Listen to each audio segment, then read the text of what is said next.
আমি মোহাম্মদ আব্দুর রহমান, পড়াশোনা করছি এমবিবিএস তৃতীয় বর্ষে ঢাকা মেডিকেল কলেজে। আপনি অপটিমিস্টের সাথে কবে থেকে জড়িত আছেন বা কোথায় অপটিমিস্টের সম্পর্কে জানতে পেরেছেন? আমার অপটিমিস্টের সাথে যুক্ত হওয়ার বিষয়টা একটু আসলে ভিন্ন রকম। লাস্ট প্যান্ডেমিকের সময় যখন আসলে সবকিছু এলোমেলো ছিল, তা আমাদের ফ্যামিলির ফাইন্যান্সিয়াল কন্ডিশনে কিছুটা আর কি একটু খারাপ অবস্থায় ছিল। এই সময় আমি আসলে আমার কিছু পার্ট টাইম জব থেকে অন্যান্য কিছু সার্চ করছিলাম। তো এই কিছুটা সময়ের মধ্যে আমি আসলে খুঁজে পেলাম আমাদের যে অপটিমিস্ট ওয়েবসাইটটা, সেটা খুঁজে পেলাম। এন্ড দেন হচ্ছে আমি অপটিমিস্ট কর্তৃপক্ষের সাথে যোগাযোগ করেছিলাম। আমাদের যে সাইদুল করিম স্যার আছেন, ওনাকে আমি মেইল করেছিলাম মেইনলি আমার ফ্যামিলির ক্রাইসিসের কথা জানিয়ে।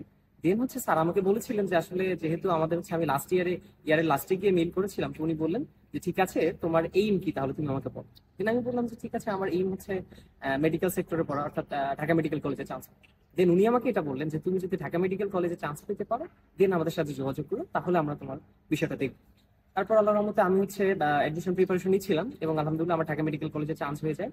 এবং তার পরবর্তীতে আমি দ্য অপটিমিস্টের সাথে যোগাযোগ করার ফলে সাইদুল করিম স্যার খুব দ্রুত আমার ব্যবস্থাটা করে দেন।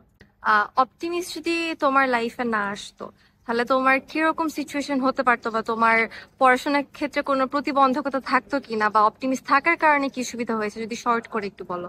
আচ্ছা, সত্যি কথা বলতে অপটিমিস্ট এসে আসলে আমার লাইফের ওই সময়টা মোড়টাই ঘুরিয়ে দিয়েছে। কজ হচ্ছে এমন একটা সময় যাচ্ছিল, যে সময় আসলে আমার ফাইন্যান্সিয়াল কন্ডিশনটা খুবই খারাপ ছিল, আমার এবং আমার ফ্যামিলি।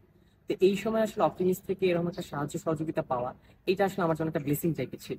অ্যান্ড আমি মনে করি এই প্রথম দিকে অপটিমিস্টের এই সাহায্যের ফলেই মেইনলি হচ্ছে আমি আমার মেডিকেল সেক্টরে দাঁড়াতে পেরেছি। বিকজ মেডিকেল সেক্টরটা আসলে আমাদের ভাস্ট একটা সেক্টর, এখানে যেমন খরচ আছে সেখানে পরিশ্রম রয়েছে। তো সেই জায়গা থেকে আমার এই অপটিমিস্টের সহযোগিতার ফলেই মেইনলি হচ্ছে আমি পড়াশোনাটা আসলে প্রথম দিক থেকে যে শুরু করার যে বিষয়টা, সেটা করতে পেরেছিলাম। তো তুমি একজন মেধাবী ছাত্র, অবশ্যই নিঃসন্দেহে তুমি একটা ভালো জায়গায় পড়াশোনা করছো, এবং আমরা আশা করি আমাদের যতটুকু সম্ভব আমরা সাহায্য করবো যাতে তোমার যে স্বপ্নগুলো আছে সেগুলো পূর্ণ হতে পারে।